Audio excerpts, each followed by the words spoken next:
কেন?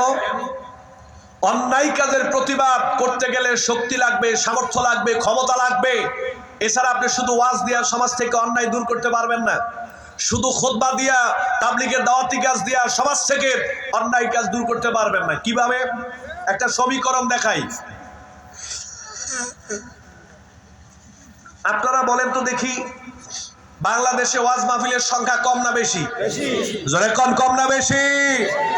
মসজিদের সংখ্যা কম না বেশি? দাওয়াতি কাজ কম না বেশি?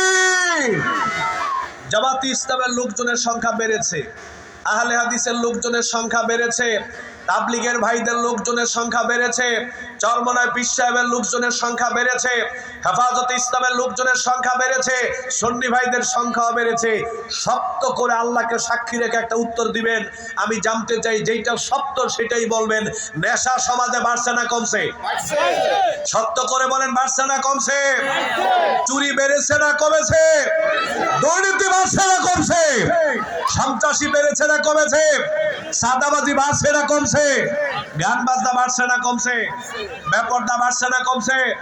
জানা ব্যভিচার বেড়েছে না কমেছে? জুলুম বাড়ছে না কমছে?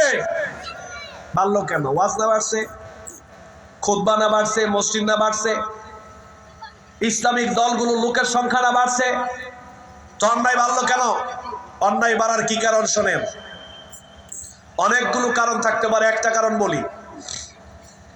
কসবা একটা জায়গায় মাহফিলে গেলাম, আবু তোহা মোহাম্মদ আদনান ভাই আর আমি, তো দুইজন বসে খাবো। এই মুহূর্তে মাহফিলের প্রধান অতিথি আসছে ওই ইউনিয়নের চেয়ারম্যান সাহেব। তো যুবকরা আমার বললো যে হুজুর, দুজনকে বলছে যে হুজুর, আমাদের মাহফিলের আজকের প্রধান অতিথি আমাদের চেয়ারম্যান সাহেব। তো সালাম বিনিময় করে কথাবার্তা বললাম। এক পর্যায়ে চেয়ারম্যান সাহেব বলতেছে, হুজুর আমার জন্য আপনি একটু দোয়া করবেন, আমি আমার ইউনিয়নকে মাদক মুক্ত করার জন্য চেষ্টা করছি।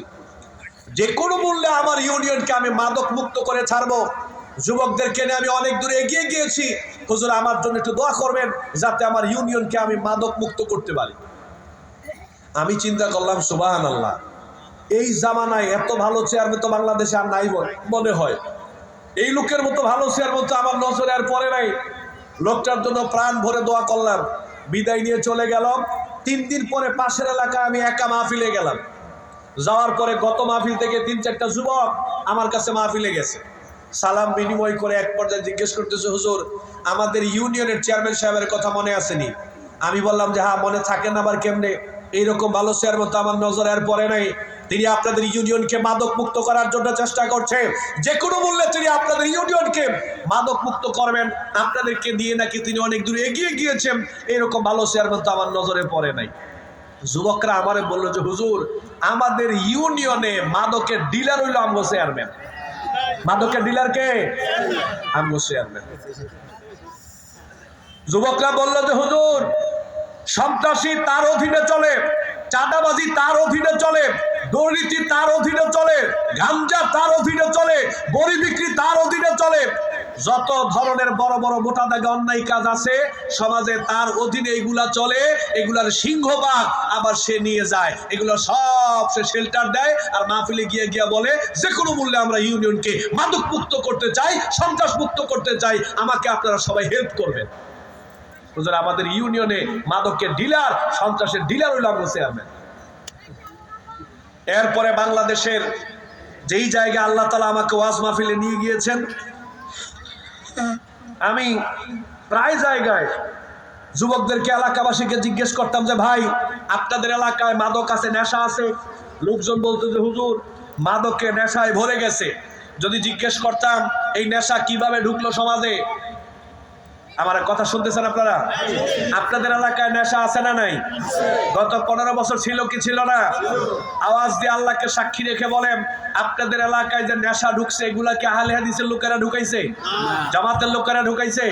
হেফাজতে ইসলামের লোকেরা ঢুকাইছে? চরমনায় পীর সাহেব ঢুকাইছে? তাবলীগের লোকেরা ঢুকাইছে? সুন্নি ভাইয়েরা ঢুকাইছে? ফেরেশতারা নিয়েছে? ঘরে ঘরে কম বেশি মাদক ঢুকে গেছে। কোথা থেকে আসলো? বাংলাদেশের প্রায় জায়গায় যেই তথ্য আমাকে জনগণ দিল, বলল যে হুজুর যারা ক্ষমতাশীলদের ছত্র ছায়ায় গ্রামে গঞ্জে মহল্লায় মহল্লায় চাঁদাবাজি সন্ত্রাস দুর্নীতি নেশা সব ঢুকে গেছে ক্ষমতাশীল ব্যক্তিদের ছত্র ছায়ায়। ওয়াজ দিয়ে অন্যায় বন্ধ হবে না। দুইটা পয়েন্ট বলে বক্তব্য গুছিয়ে ফেলতেছি। আপনারা কি চান না সমাজ থেকে মাদক দূর হোক? আপনারা কি চান না নেশা দূর হোক, চুরি দূর হোক, দুর্নীতি দূর হোক, সন্ত্রাসী দূর হোক, চাঁদাবাজি দূর হোক? কারা কারা চান না দেখি তো? বুঝা গেছে, খুব মনোযোগ দিয়ে ওয়াজ শুনতেছেন সবাই। সমাজ থেকে এইগুলো দূর হোক, কারা কারা চান দুইটা হাত উত্তোলন করো। লিল্লাহে তাকবীর। যদি চান, আমি ছোটখাটো একজন আলোচক হিসেবে বলতেছি, বাংলাদেশের অনেক জায়গায় আল্লাহ তাআলা নিয়ে গিয়েছেন, সামাজিক অনেক কাজের সাথে আমি যুক্ত আছি। আমার অভিজ্ঞতা থেকে আমি বলতেছি, আলেমদের সাথে পরামর্শ করে বলতেছি, শুধু ওয়াজ দিয়া সমাজ থেকে বড় বড় অন্যায় দূর হবে না। দুইটা পদ্ধতির কথা বলে দেই কোরআনকে সামনে নিয়ে। দুইটা পদ্ধতি যদি আমরা বাস্তবায়ন করতে পারি, এই সমাজ থেকে মোটা দাগে বড় বড় অন্যায়গুলো দূর হয়ে যাবে। আমি কি দুইটা পদ্ধতির কথা বলবো? এক নাম্বার, সমাজের নেতৃত্বের জায়গায় ভালো মানুষ বসাতে হবে। এক নাম্বার পয়েন্ট কি ভাই? সমাজের নেতৃত্বের জায়গায় ভালো মানুষ বসাতে হবে। এমন ব্যক্তিকে সমাজের নেতৃত্বের জায়গায় বসাতে হবে যিনি 5 ওয়াক্ত নামাজ পড়েন, মুখে দাড়ি আছে, টাকটুর উপরে কাপড় পরে, কোরআন তেলাওয়াত করতে জানে, চুরি করে না, ডাকাতি করে না, দুর্নীতি করে না, সন্ত্রাসী করে না, চাঁদাবাজি করে না, মানুষের জমি দখল করে না, টাকা খেয়ে বিচার করে না, মানুষের উপরে জুলুম করে না, সন্ত্রাস চাঁদাবাজ লালন পালন করে না, ইসলামের বিরুদ্ধে যারা কাজ করে না, এই রকম ভালো ভালো মানুষ দেখে সমাজের দায়িত্বশীল বানাইতে পারলে সমাজ থেকে মোটা দাগে অন্যায়গুলো দূর হয়ে যাবে।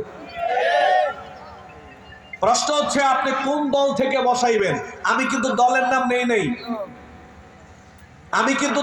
নেই নাই, আমি শুধু আপনাকে বলেছি ভালো মানুষ দেখে দায়িত্বের আসনে বসার।